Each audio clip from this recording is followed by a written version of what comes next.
speed is your friend in these programs, and what we managed to achieve in 4 or 5 months would have typically taken years.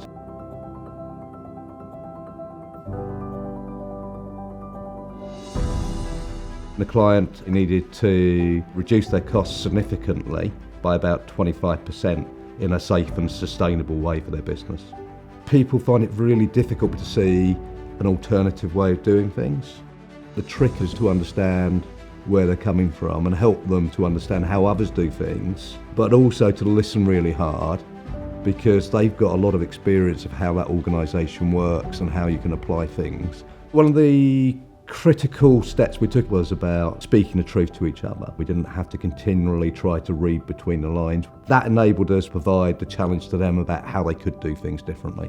What we did was to use one particular area to test and refine the approach.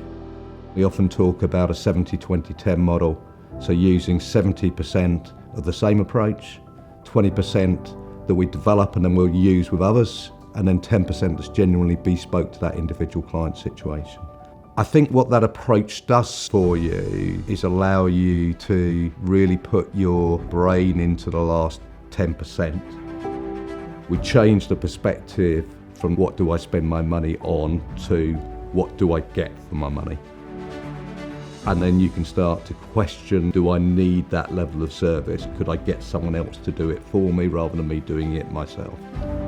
We used a number of quite advanced data analytics tools which helped us provide views of the costs in a way that the client hadn't been able to do before.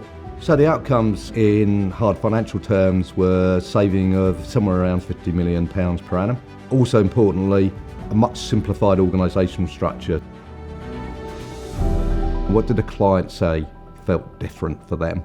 It was the tailoring of the approach. It was the way we worked alongside them in a joint team, the way we embedded and thought through how you manage the people through this change, and it was the momentum and speed of the programme.